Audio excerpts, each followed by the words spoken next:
Present perfect continue चल रहा है प्रेजेंट परफेक्ट कंटिन्यू टेंस ठीक है short form P P C present perfect continue present tense का लास्ट टेंस ये है चौथा पार्ट जिसकी हेल्पिंग वर्ब होगी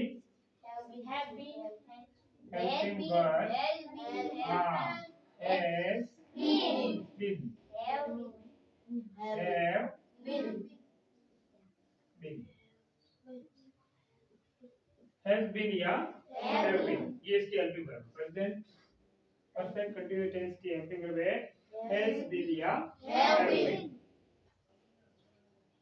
अभी ये ध्यान रखना है ये हेल्पिंग थोड़ी अलग तरीके से प्रयोग में होगी जैसे अपन नॉर्मली करते हैं do does is are am या हैज या उसकी तरह ये नहीं होगी ठीक है ना तो इसके दो भाग हैं क्योंकि हैज बीन और हैव बीन दो भाग है तो इनका कैसे प्रयोग होगा वो भी सीखना है ठीक है ना तो ध्यान रखना है यहाँ पे अब इसका देखो सबसे पहले एसएस का फार्मूला लेंगे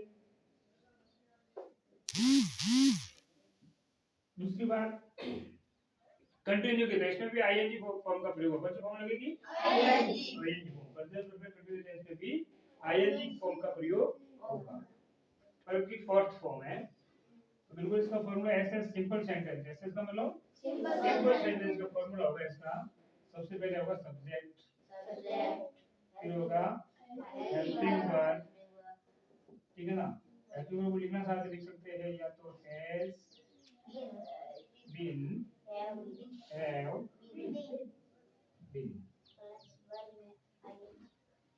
ठीक है फिर वर्ब आएगी तो वर्ब में आएगी आईएन सब्जेक्ट हेल्पिंग वर्ब आएगी हेल्पिंग वर्ब से हैज बीन होगी या हैव बीन सिंगुलर में हैज बीन और प्लूरल में हैव बीन प्लस वर्ब में आईएनजी प्लस आएगा ऑब्जेक्ट फुल स्टॉप ये हो गया simple present tense present perfect continuous tense का सिंपल सेंटेंस उसका फार्मूला कोई भी सेंटेंस वाक्य फार्मूले को समझ के ही बनाना है फार्मूला देख के सेंटेंस बनाएंगे तो गलती की संभावना नहीं होगी चलिए दूसरी बात इसमें एक और है जिसका प्रयोग होता है फॉर या सिंस का प्रयोग क्या होता है फॉर या सिंस ये तो एक्स्ट्रा चीज इसमें तो ऑब्जेक्ट के बाद में लगाएंगे फॉर या सिंस बहुत जरूरी है प्रेजेंट परफेक्ट टेंस की मेन यही है has been have been verb के हेल्पिंग वर्ब के साथ साथ फॉर या सिंस प्लस लगाएंगे फॉर या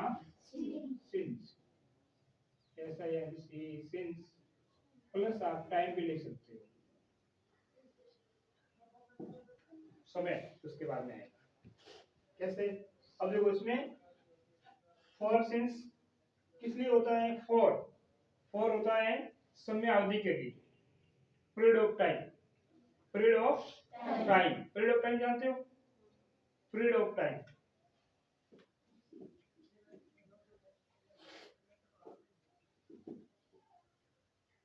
पीरियड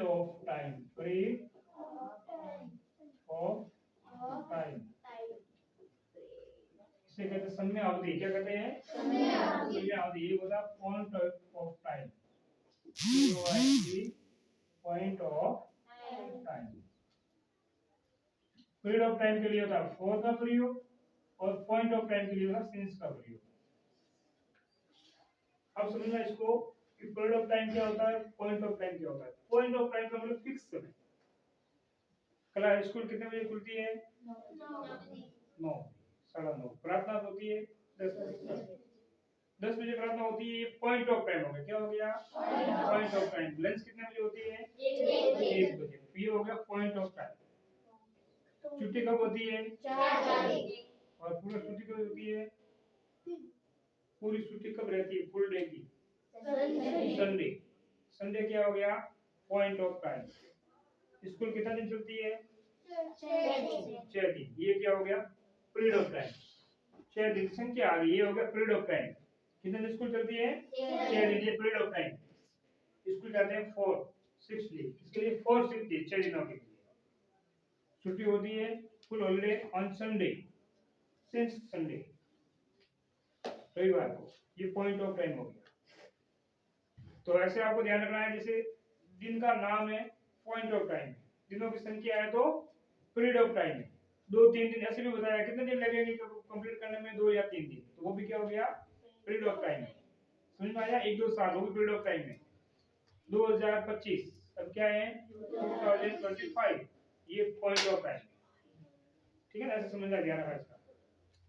तो इसी प्रकार से तो पॉइंट ऑफ टाइम के लिए सिंस का प्रयोग होगा और पीरियड ऑफ टाइम के लिए फॉर का प्रयोग होगा, ठीक है, समझ में आ गया। Yes sir. हाँ, तो आप देखो यहाँ लिखेंगे हम 2 दिनों से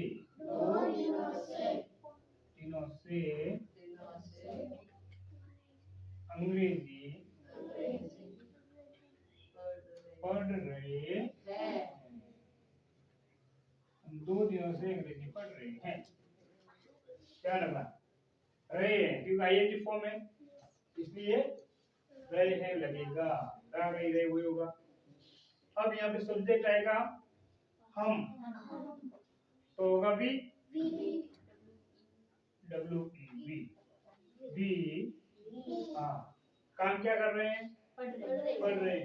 सब्जेक्ट के बाद में पहले आएगा हेल्पिंग वर्ब देनी, क्या देनी है कौन सी आएगी हेल्पिंग वर्ब, हैव बीन, क्योंकि वी है वो प्लूरल है, वी क्या है प्लूरल, तो आ जाएगा have been, we have been, we have been क्या कर रहे हैं वर्ब है, क्या है वर्ब क्या कर रहे हैं पढ़ रहे हैं, reading, READING, we have been reading, हाँ, अब आएगा फॉर या सिंस लेना है, क्या लेंगे कौन बताएगा फॉर या सिंस में से, फॉर लेंगे क्योंकि ये पीरियड ऑफ टाइम हो गया, 2 दिन समय अवधि हो गई, तो आ जाएगा for, we have been reading for, sorry English है ऑब्जेक्ट दिया है ना, we have been reading English, क्या पढ़ रहे हैं English, we have been reading English, अब आएगा फॉर या सिंस, आएगा फॉर, क्या आएगा फॉर, क्या टाइम कितना है 2 डेज, 2 दिन, 2 डेज, क्या होगा TWDA होगा 2 डेज, एस लगेगा जाना ना, आगे समझ में, we have been reading English, हम अंग्रेजी पढ़ रहे हैं फॉर 2 डेज, पिछले 2 दिनों से, ऐसे भी बोल सकते हैं पिछले 2 दिनों से, क्या 2 दिनों से हम अंग्रेजी पढ़ रहे हैं।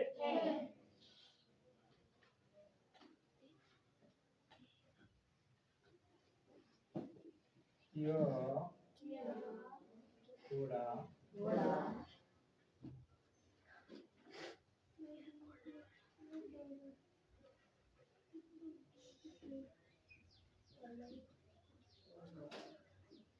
ये घोड़ा सोमवार से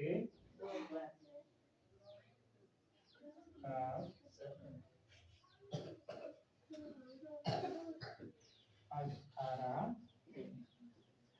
ये घोड़ा सोमवार से घास खा रहा है, हाँ, तो ये घोड़ा सब्जेक्ट आएगा दिस हॉर्स, क्या आएगा दिस हॉर्स आएगा ना,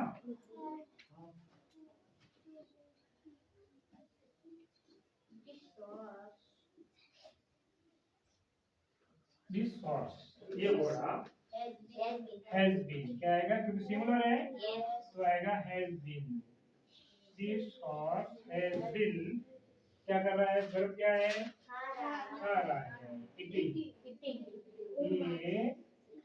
eating grass, GRASS, this horse has been eating grass, अब आएगा फॉर या सिंस सिंस, क्योंकि मंडे दिया हुआ है, ठीक है ना, टाइम पॉइंट ऑफ टाइम में, तो आएगा सिंस, टाइम क्या है मंडे, आगे समझ में, सरल है, सिंपल है, कर सकते हैं, हार्ड नहीं है, हाँ।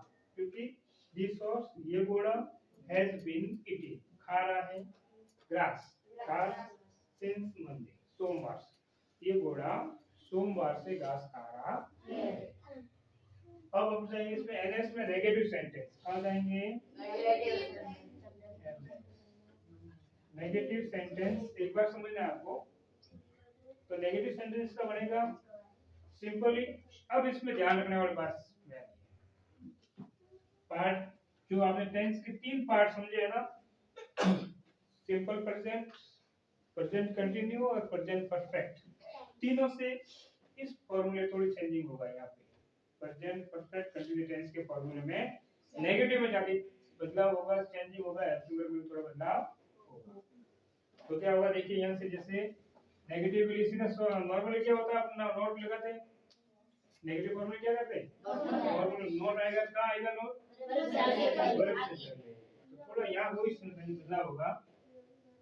सब्जेक्ट फिर यहाँ अपन हेल्पिंग वर्ब नहीं लिखेंगे क्योंकि हेल्पिंग वर्ब को ही लिखना पड़ेगा। तो यहाँ लिखेंगे हैज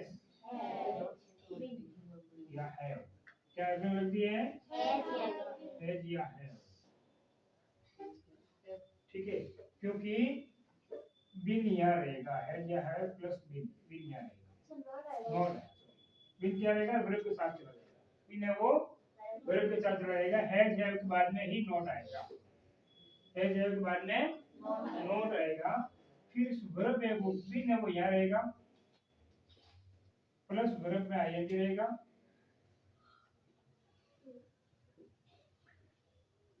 हाँ, यहाँ नहीं रखना। जैसे नेगेटिव इंट्रोगेटिव कुछ भी करोगे तो जो मेन वर्ब है हैज या हैव, ये जो प्रस्थान बदलेगी, बिन इसके साथ में ही रहेगा। वर्ब के साथ में बिन था ना, यहाँ वर्ब से जस्ट पहले बिन था, तो बिन वर्ब के साथ में ही रहेगा। नेगेटिव को बिन से आगे जोड़ना पड़ेगा। समझ में आया? सिर्फ यही चेंजिंग होगा और कुछ नहीं। तो बिन वर्ब के साथ में रहेगा, वर्ब में आईएनजी हो गया और ऑब्जेक्ट हो गया, वापस वही चीज है, फॉर या सिंस होगा, प्लस ऑब्जेक्ट हो गया प्लस टाइम और होगा फुल स्टॉप। सिंपली सिर्फ ये छोटा सा ध्यान रखना और कुछ भी नहीं है। हैज या है जो था, हैज या है वो आप बदल सकते हो, उस जगह से बदलनी है, बिन को नहीं बदलना, बिन को वही रखना। हाँ, तो देखिए यहाँ लिखेंगे हम 2 दिन से अंग्रेजी पढ़ रहे हैं। अब वे 2 दिन से अंग्रेजी नहीं पढ़ रहे हैं, अभी क्या लिखेंगे, वे 2 दिनों से अंग्रेजी हाँ नहीं पढ़ रहे हैं।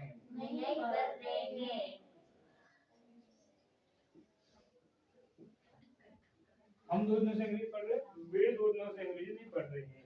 तो देखिए क्या आएगा, दे आएगा, दे के लिए दे क्या आएगा,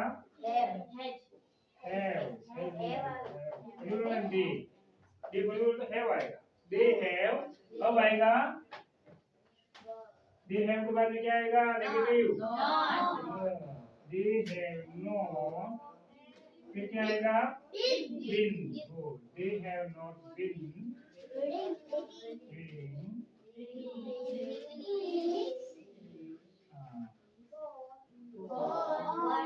for 2 days।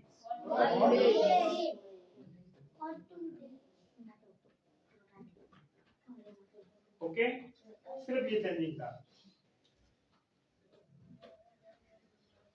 सिर्फ इतना सा चेंजिंग था कि वे 2 दिनों से अंग्रेजी नहीं पढ़ रहे हैं, वे 2 दिनों से अंग्रेजी नहीं पढ़ रहे हैं। दे है प्लूरल है, तो इसका हैव आ गया, फिर नॉट बैठेगा, पर बिन है, अब बिन यहाँ रहा ही था वर्ब के साथ में, तो they have not been reading English for 2 days। एक और बनाते हैं सिंगुलर में, वह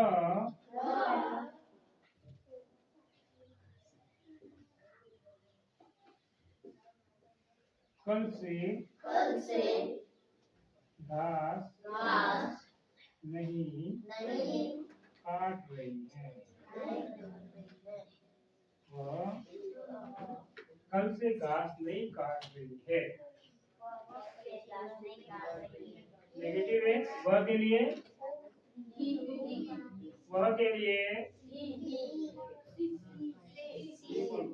क्या आएगा? सी नहीं काट रही है। स्त्रीलिंग है फेमिनाइन। हाँ मैस्कुलिन नहीं है, जेंडर फेमिनाइन है। क्या है?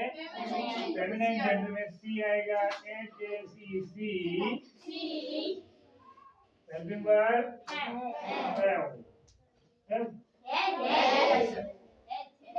आएगा। सी हैज नोट आएगा। सी हैज नॉट भी आएगा। Been she has not been क्या करें वो कटिंग सर वो तो मैं मत करो पंखो कर Cutting in grass. ये जो करते हैं वो कर जाते हैं। चलो हाँ तो हमारा था ये she has not been cutting object grass GRASS grass. She has not been cutting grass. क्या आएगा? फोर्थ सेंस में से since आएगा क्योंकि आप हाँ since yesterday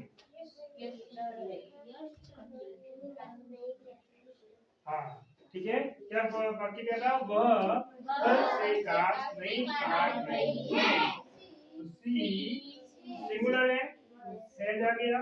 C has not been cutting grass since yesterday. कल से वह घास नहीं काट रही है। फ्यूज करना है बंद। अब देखिए इंटरवल सेंटेंस बना दिए।